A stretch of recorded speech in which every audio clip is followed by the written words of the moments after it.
Hello students, कैसे हैं आप सब। पढ़ने में मज़ा आ रहा है। यहाँ पे यूट्यूब चैनल पे पढ़ने में मज़ा आ रहा है। ये प्रवीण केमिस्ट्री क्लासेज है। मैं प्रवीण तिवारी, और मुझे लग रहा है कि आपको बेहतर समझ में आ रहा होगा। आप अपने अपने कमेंट्स कर बताते रहिए, अपने अपने सुझाव देते रहिए। आप जो भी आपको प्रॉब्लम है आप शेयर करते रहिए। और आपको लॉग एंटी लॉग में कई सारे बच्चों को दिक्कत आ रही थी। अब चाहे आप इलेक्ट्रोकेमिस्ट्री का चैप्टर कर रहे हों, चाहे आप केमिकल काइनेटिक्स का चैप्टर कर रहे हों, आपको लॉग एंटी लॉग देखना आना चाहिए। बिना उसके आप आंसर तक नहीं पहुंच पाएंगे। तो बेहद ज़रूरी ये है हमारे लिए कि हम लॉग एंटी लॉग देखना सीख जाएं। तो उसके लिए मैंने एक वीडियो पेपर एंड पेन पे दिया हुआ है। आपको लॉग टेबल देखना भी वहाँ पे बताया है log table anti log table को दिखा के बताया है। तो एकदम ईजीएस्ट वे में आप वहाँ पे समझ सकते हो। हमें लग रहा है तकरीबन 25 मिनट का एक वीडियो है, वहाँ से देखिए। जब देखिए तो पूरा वीडियो देखिए और पूरा आप कंटेंट एक कॉपी में लिख लीजिए। यही बेहतर होता है, आपको यही पढ़ने का तरीका है।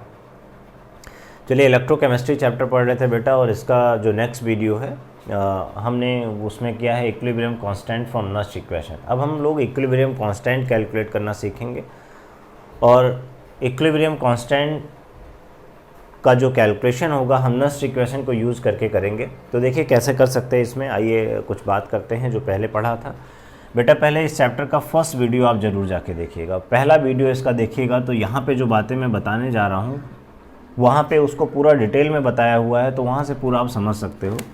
अगर बेटा हम गैल्वेनिक सेल की बात करें तो आप जानते हो कि गैल्वेनिक सेल को जब रिप्रेजेंट करते थे तो लिखता था Zn और Zn2+।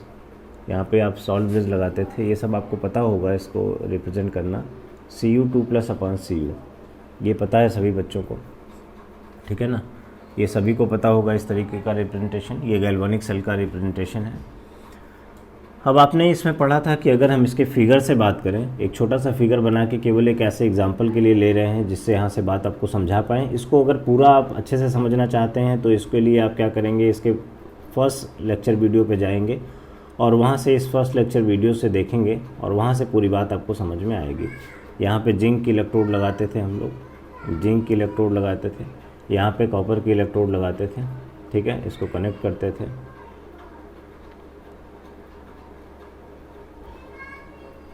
वोल्ट मीटर लगा के कनेक्ट कर देते थे। अब आपने यहाँ पे पढ़ा था कि जब यहाँ पे ZnSO4 होता था, यहाँ पे CuSO4 होता था। हम एक रफ डायग्राम बना रहे हैं सिर्फ इसलिए क्योंकि आपको थोड़ा सा समझा पाए बात को, पुरानी बातों को। यहाँ पे आपने देखा था कि ये यहाँ से ये एनोड होता था सेल का, ये कैथोड होता था, यहाँ पे ऑक्सीडेशन होता था, और ये जो जिंक होता था ये Zn2+ बना के इस सोल्यूशन में आके गिरता था। ऐसे Zn2+ इस सोल्यूशन में आके गिरता था, और यहाँ पे Zn2+ के नंबर इंक्रीज़ कर जाते थे। और इस सोल्यूशन का जो Cu2+ था वो Cu2+2 इलेक्ट्रॉन एक्सेप्ट करके यहाँ पे जाके कलेक्ट हो जाता था। ये कॉपर की इलेक्ट्रोड है, यहाँ पे जाके कॉपर ऐसे इलेक्ट्रोड पे कलेक्ट हो जाता था, ये पढ़ा था। तो यहाँ देख रहे हैं बेटा, यहाँ देखो, यहाँ Zn2+ के नंबर बढ़ रहे हैं और यहाँ Cu2+ के नंबर इस सोल्यूशन में कम हो रहे हैं। ध्यान से सुनना, यहाँ पे Zn2+ के नंबर बढ़ रहे हैं क्योंकि ये जो इलेक्ट्रोड जिंक की लगी हुई है ये ऑक्सीडाइज हो रही है। ऑक्सीडाइज होके क्या बना रही है, जिंक = Zn2++2 इलेक्ट्रॉन माइनस। ये देखो जो Zn2+ बना है ये इस इलेक्ट्रोड से टूट के कहाँ गिर रहा है, सोल्यूशन में। तो सोल्यूशन में Zn2+ के नंबर बढ़ते जा रहे हैं, और ये जो इलेक्ट्रॉन है यहाँ से मूव होते हुए कहाँ पे आ रहे हैं, इस कैथोड पे आ रहे हैं। और कैथोड पे आने के बाद यहाँ पे जो CuSO4 सोल्यूशन में Cu2+ है बेटा, इस Cu2+ से ये 2 इलेक्ट्रॉन कंबाइन कर रहे हैं। ऐसे Cu2++2 इलेक्ट्रॉन माइनस क्या बना ले रहे हैं, Cu का फॉर्मेशन कर ले रहे हैं, कॉपर सॉलिड बना रहे हैं। और ये कॉपर सॉलिड इस सोल्यूशन से जाके इस इलेक्ट्रोड पे चिपक जा रहा है, आ रहा है ना। यहाँ से इस इलेक्ट्रोड से जिंक गिर रहा है इसमें, तो यहाँ पे जिंक का कंसनट्रेशन, Zn2+ का कंसनट्रेशन सोल्यूशन में बढ़ जा रहा है। और यहाँ पे Cu2+ सोल्यूशन से Cu2+ जो है वो 2 इलेक्ट्रॉन को एक्सेप्ट करके कॉपर बना रहा है, सॉलिड बना रहा है, और जाके उस मेटल रॉड पे ऐसे चिपक जा रहा है।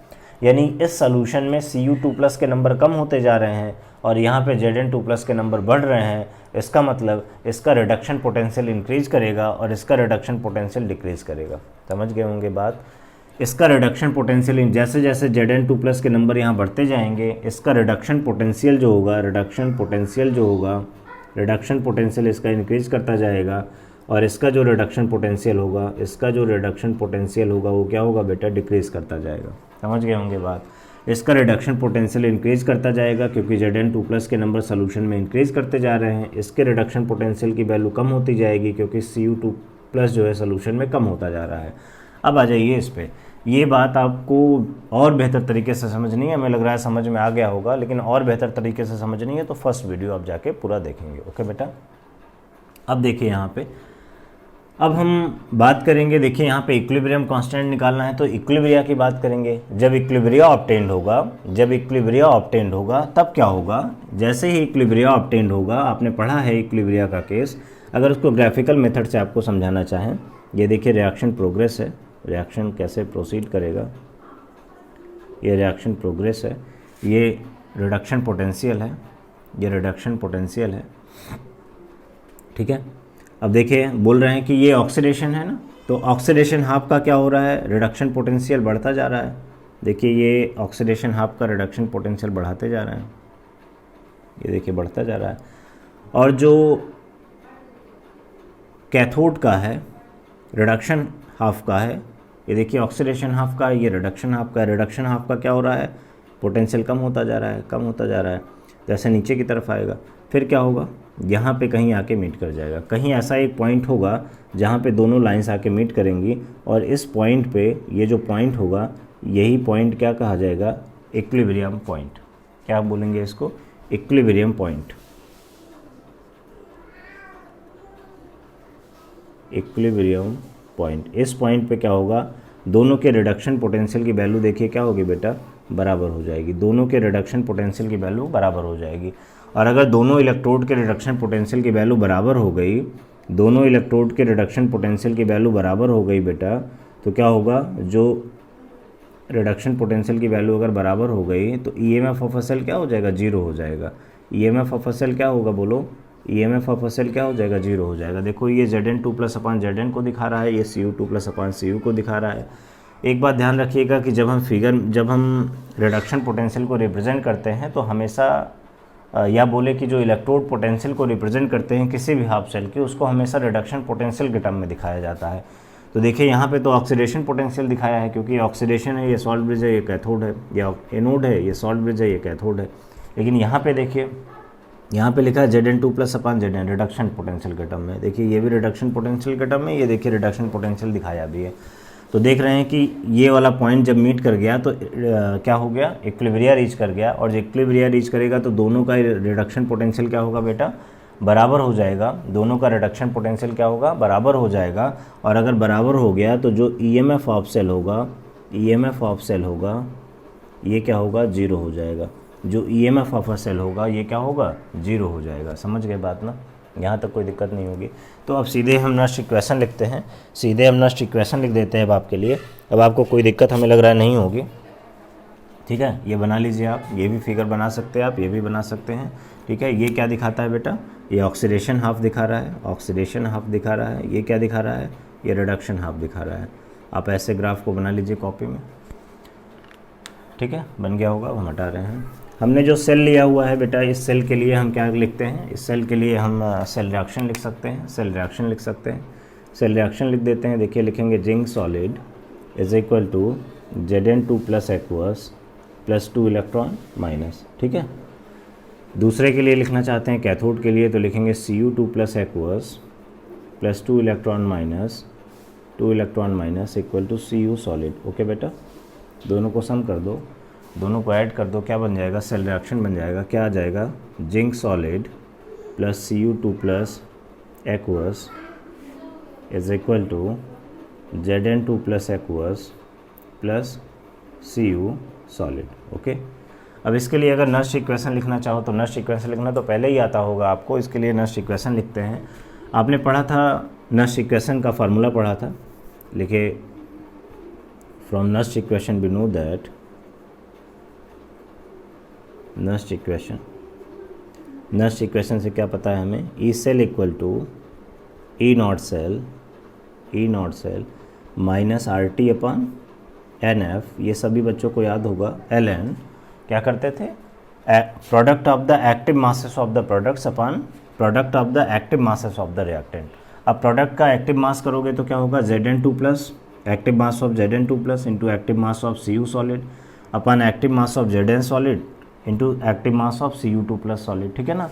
और आप जानते हो कि सॉलिड फेज में किसी भी मेटल का जो सॉलिड फेज में एक्टिव मास होता है कितना होता है, 1 होता है सॉलिड फेज में। तो देखो इसका एक्टिव मास भी 1 हो जाएगा और इसका एक्टिव मास 1 हो जाएगा। हमें लग रहा है अब ये बात आप समझ चुके होंगे, तो इसको हम डायरेक्टली रिप्लेस कर रहे हैं। और देखिए यहाँ पे प्रोडक्ट की साइड में Zn2 प्लस एक्वस रख रहे हैं, Zn2 active mass of Zn2 plus aqueous, और यहाँ पे लिख रहे हैं active mass of Cu2 plus aqueous.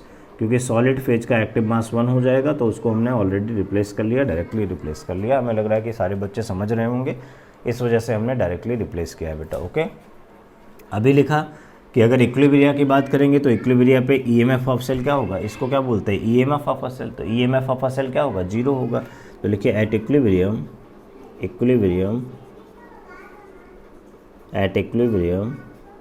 E cell equal to EMF of a cell equal to 0. So you can write the equation that is E naught cell is equal to RT upon NF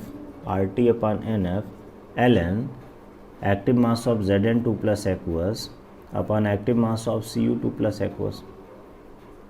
okay बेटा, ये कर सकते हैं हम लोग, बोलो यहाँ तक किसी को कोई दिक्कत है? यहाँ तक पहले आप नोट कर लो कॉपी में, चाहे आप इसका स्क्रीनशॉट ले लो या नोट कर लो, जो भी आपको ज़्यादा सूटेबल लग रहा हो कर लो, ठीक है। हम थोड़ा सा रफ करेंगे ऊपर, यहाँ से ला रहे फिर से,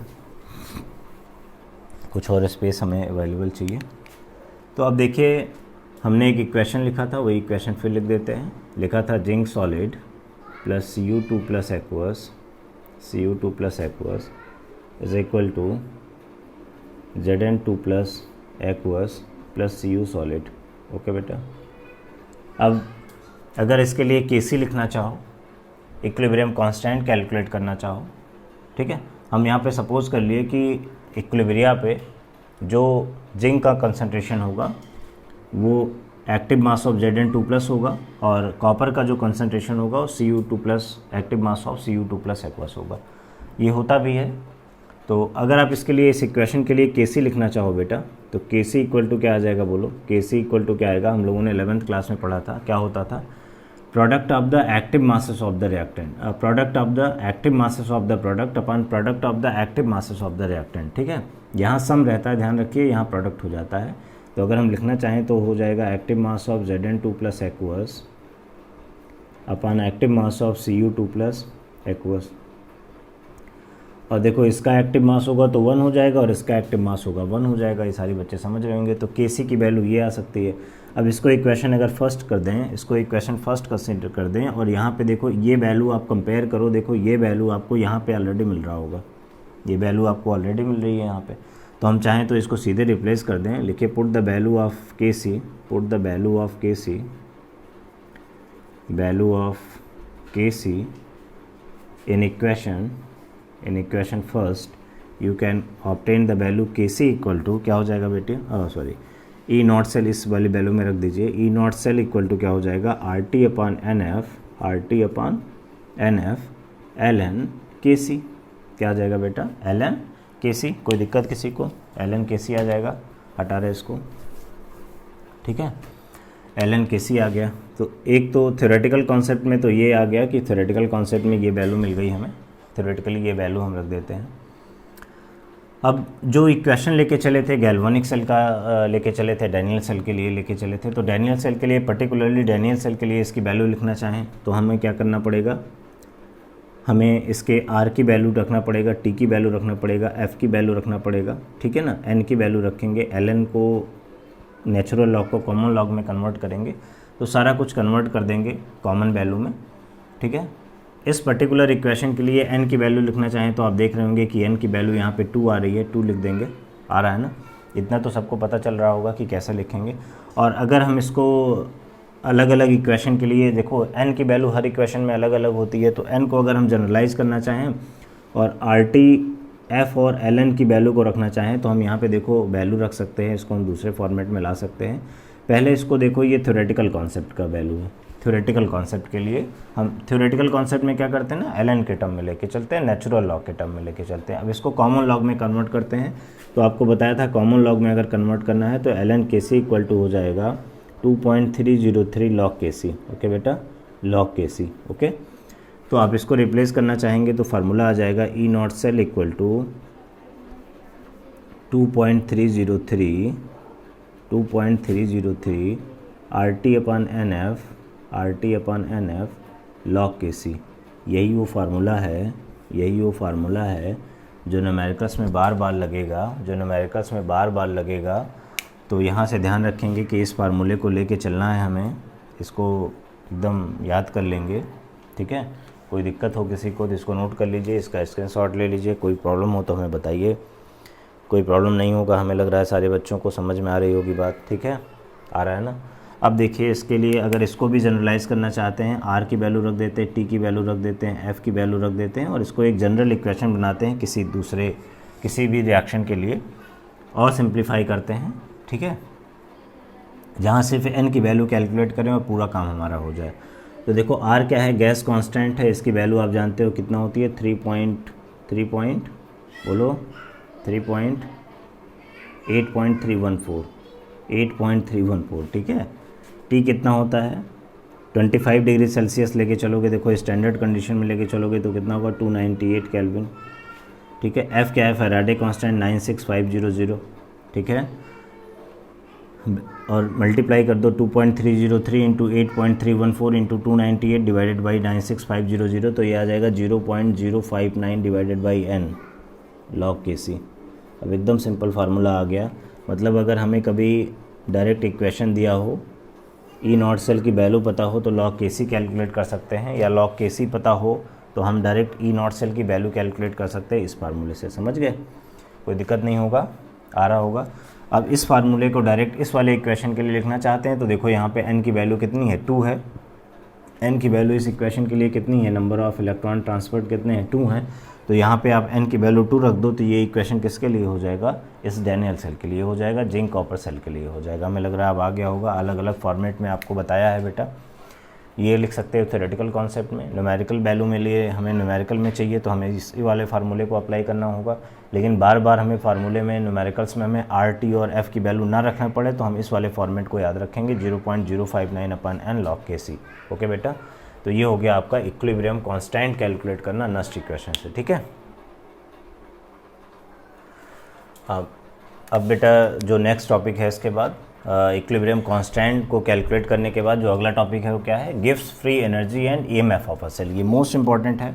ये दोनों टॉपिक ऐसे हैं जो दोनों एक साथ लगभग आते हैं एग्जाम में और 3 नंबर का न्यूमेरिकल बना देते हैं एग्जाम में, बोर्ड एग्जाम में बहुत बार आए हुए हैं। तो मोस्ट इंपॉर्टेंट टॉपिक है, ध्यान से समझना है। देखो लिखा है गिव्स free energy and EMF of a cell. ठीक है, यहाँ पे हम जो बात करेंगे वो गैल्वेनिक सेल की बात करेंगे। और आपने पढ़ा था कि गैल्वेनिक सेल में क्या होता है, जो केमिकल एनर्जी होती है इलेक्ट्रिकल एनर्जी में चेंज होती है और ये electrical energy electrical work done के लिए रिस्पॉन्सिबल होती है। और ये स्पॉन्टेनियस रिएक्शंस होता है, इसमें स्पॉन्टेनियस रिएक्शन होता है तो क्या होता है, इलेक्ट्रिकल वर्क जो होता है वो सिस्टम करता है, किस पे करता है, सराउंडिंग पे।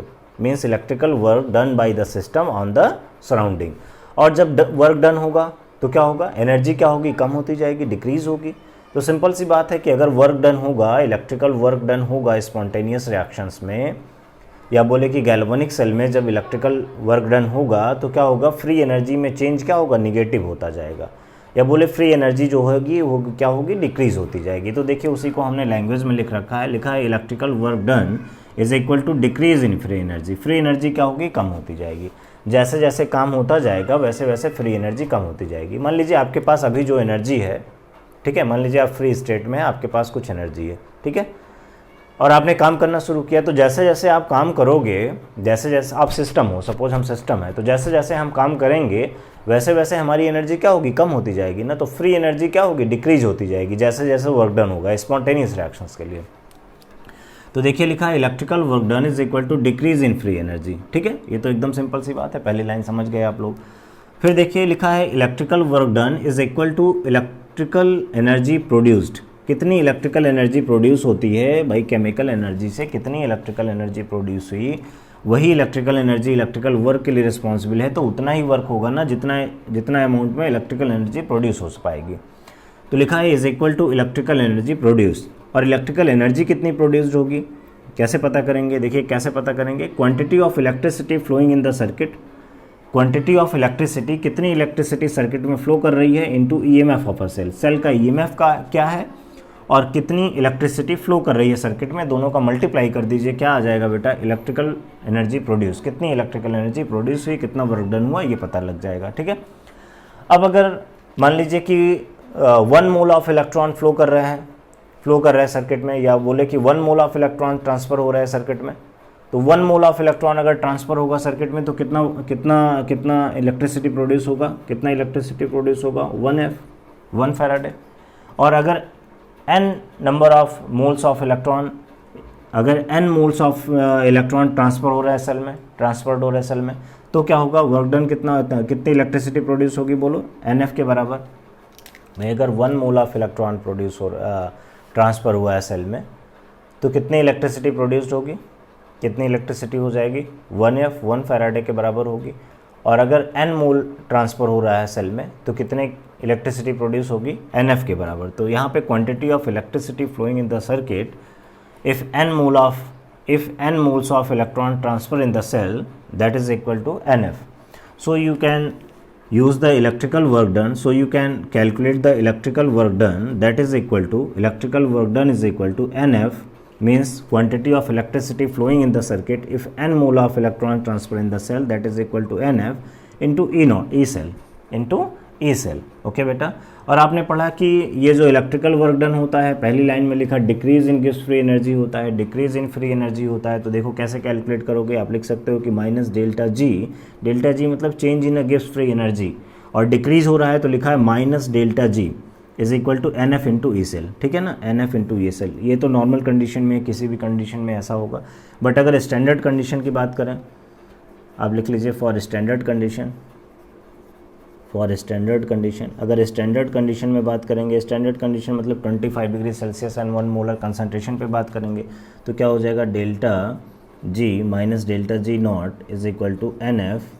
इंटू ई नॉट सेल क्या हो जाएगा, स्टैंडर्ड इलेक्ट्रोड पोटेंशियल। ये क्या है, इलेक्ट्रोड पोटेंशियल, और you can say EMF of a cell at any condition. और ये क्या है, EMF of a cell at 25 degree celsius and 1 molar concentration. तो देखो ये एक फार्मूला आ गया, डेल्टा जी। अब ऊपर से आप नोट कर लो या स्क्रीनशॉट ले लो, हम ऊपर वाला रिप्लेस करेंगे, ऊपर वाले को रफ करेंगे। ठीक है, तो देखो यहाँ पे क्या हो गया, देखो यहाँ पे इस फार्मूले को लिखते हैं, फार्मूला हमें मिल गया, हम लिख सकते हैं इसी को, delta G is equal to minus NF into E not cell, minus NF into E not cell. Okay, और अभी हम लोगों ने बेटा ई नॉट सेल का एक फार्मूला पढ़ा है, इसी को हम केसी के टर्म में रिप्रेजेंट कर सकते हैं। कई जगहों पे तो फार्मूला यही लगेगा, तो एकदम सिंपली हमें फार्मूला लगा देना है। कई जगहों पे क्या होगा कि जब हम ये फार्मूला डेल्टा जी कैलकुलेट करने के लिए बोलेगा, gives free energy change calculate करने के लिए बोलेगा, और केसी के टर्म में कुछ ना कुछ दिया होगा। तो केसी के टर्म में कैसे लाएंगे, हम लोगों ने पढ़ा था E not cell is equal to, अभी आपने पढ़ा था, अपनी कॉपी खोल के देखिए, वहाँ पे E not cell is equal to आपने पढ़ा था बेटा, E not cell is equal to RT upon NF मिल गया ln KC। अभी आपको शायद ना याद हुआ हो, तो आप इसको देख के एक बार नोट कर देंगे, क्या लिखा था, E not cell is equal to RT upon NF ln KC। तो इसकी वैल्यू को यहाँ से रिप्लेस कर सकते हो, तो इस पर ई नॉट सेल की वैल्यू रख दो, क्या आ जाएगा, delta G naught equal to minus NF into RT upon NF ln KC। देखो NF से NF कैंसिल हो जाएगा, क्या बच जाएगा, minus RT ln KC, delta G naught equal to आ गया माइनस RT ln KC। अभी बताया था कि ln के फॉर्म में रहेगा, तो ये किसके लिए है, थ्योरेटिकल कॉन्सेप्ट में है, बट न्यूमेरिकल में रखेंगे तो क्या करेंगे, ln को रिप्लेस करेंगे 2.303 log KC से। ठीक है, तो क्या हो जाएगा, माइनस 2.303 RT log KC। ये मोस्ट इम्पॉर्टेंट फार्मूला है बेटा, ये एग्ज़ाम में बहुत बार आपको न्यूमेरिकल लगाने के काम में आएगा। आप अभी बोर्ड का न्यूमेरिकल भी करेंगे, इसके बाद मैं आपको बोर्ड का न्यूमेरिकल भी दूंगा, और जो कि डेल्टा जी मतलब गिव्स फ्री एनर्जी चेंज बोल सकता है या मैक्सिमम वर्क डन बोल सकता है, कुछ भी। देखो कितना मैक्सिमम वर्क डन होगा ना, ये डिसाइड करता है कि गिव्स फ्री एनर्जी कितनी है। जितनी ज़्यादा गैस फ्री एनर्जी होगी उतना ही मैक्सिमम वर्क डन होगा, ठीक है ना। हमारे पास जितनी एनर्जी होगी, मान लीजिए हमारे पास फ्री एनर्जी ज़्यादा है तो हम ज़्यादा वर्क डन कर पाएंगे, फ्री एनर्जी कम है कम वर्क डन पाएंगे। जब सिस्टम काम करेगा तो गैस फ्री एनर्जी चेंज की वैल्यू नेगेटिव हो जाएगी, और जब सराउंडिंग सिस्टम पे काम करेगा तो गैस फ्री एनर्जी की चेंज पॉजिटिव हो जाएगी, ठीक है। यहाँ पे गैल्वेनिक सेल में आपने पढ़ा था कि स्पॉन्टेनियस रिएक्शंस होते हैं, तो स्पॉन्टेनियस रिएक्शन में कैसा होता है, निगेटिव होता है डेल्टा जी। आ गया समझ में। तो ये फार्मूला नोट कर लेंगे, मोस्ट इंपॉर्टेंट फार्मूला है बेटा। इस पे न्यूमेरिकल्स आने वाले हैं बोर्ड में इस पे न्यूमेरिकल्स आते हैं, मोस्ट इंपॉर्टेंट है। अभी बोर्ड का न्यूमेरिकल भी हम लोग करेंगे, इसको नोट कर लीजिए।